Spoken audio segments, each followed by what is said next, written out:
Hi, it's me again, Andrzej.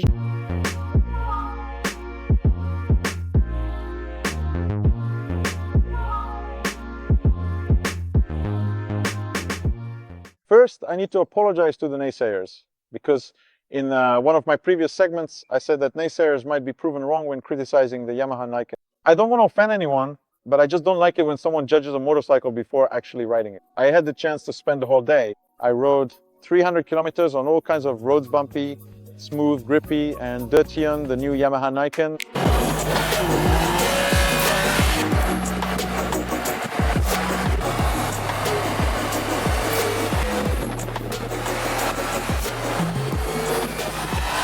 The most important thing about all of this is that it is a motorcycle. Why is it a motorcycle? Because it behaves like a motorcycle. Let's start with that. What I heard at the presentation yesterday and today has been confirmed. Yamaha didn't want to build a three-wheel motorcycle. That wasn't their goal. They didn't want to ruin the fun of riding on two wheels for us. They were looking for a way to make it more user-friendly and to give more possibilities to people who lack the skills or courage to ride fast through corners. Interestingly, we spent a lot of time comparing it to skiing because skis share a certain common denominator with this motorcycle. When we left the hotel, the first impression you get on the motorcycle, we sat a bit further back because it's about weight distribution.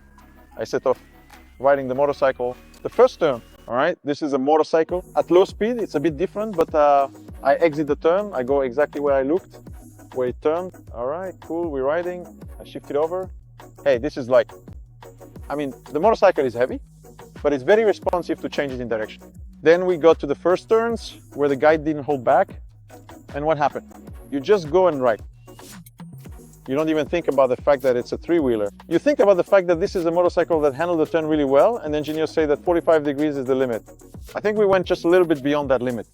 That's a pretty deep lean, because I don't know about you, but I don't usually lean that much on the street. Despite what you might see on my profile on Strat Motocicli, the way I ride, it's not like I'm always pushing the limit and trying to go all out just to get cool footage. I'm always one step back because I'm afraid the front might slip out on me. I want to stay safe. But today, we were all going all out and we still felt completely safe. So aggressive, yet with a full sense of security. For a moment, I also thought that this motorcycle was isolating us from the feedback about how much front grip we had, but it turned out that I was riding too slowly at first, because once we started pushing it, that feedback appeared. You can especially notice it while riding in the wet, because that's when I started to search, and suddenly, Andrzej, watch out, that's it. But I was riding much faster than on any other motorcycle before in the wet. The rear wheel loses grip much faster, and that's what makes the Niken a real revolution and something new. Riding it is simply different now. It's a different approach to riding because we have less grip at the rear than at the front. This means we can fully take advantage of the traction control, which allows us to have slight slides. So if we want to feel it, it suddenly turns out that just like on carving skis, we go with grip, and then sudden low. That's it. That's all there is. Just like when you're skiing, bam, suddenly we lose that grip. The skis throw us off. It's exactly the same with this Niken, except it has traction control and it makes sure that we don't end up falling. It's really thrilling because I really enjoyed it. I don't know what this motorcycle is for, other than to have wild fun in the corner. We're in the Alps. These are the perfect conditions for this machine. It seems to me that this is just the beginning, right? This motorcycle is simply about technology. I think its first application is touring.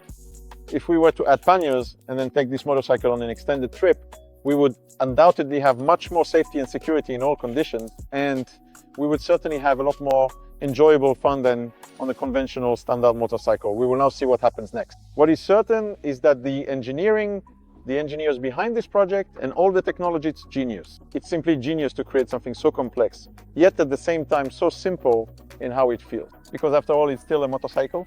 We brake hard, it grips for us, we throw it in. Yeah, the sensations are totally motorcycle-like, but it's taken to a completely different level because I've never encountered anything that has this much front-end grip. I don't know if it's twice as much grip, but I know it's enough to really ride through the corners like crazy and do it in a relaxed way. And if you don't want to ride like crazy, this motorcycle will take away the argument from your wife or family that it's dangerous. Because with ABS and three wheels, with this kind of grip, it's simply a safe machine. The same goes for your wife or girlfriend not wanting to ride with you because she's afraid. Now, there's nothing to be afraid of. There's no safer way to lean into corners out in the open air. Not bad. Honestly, this is a revolution. And I can't wait to see what comes next, because I don't believe this motorcycle won't be a success. Maybe not here yet, but at first in countries that have roads like these, if someone isn't convinced, well, they just have to try it. They simply have to try it. I'll write more about these technical aspects to think them over calmly in Schwatt Motorcycle, maybe in the 8th issue, which will come out in July. Follow, subscribe, buy a subscription, because Schwatt Motorcycle is new. Schwatt Motorcycle is really heading down an interesting path. So if you're with us, we're here for you, and that's that. See you next time. Bye.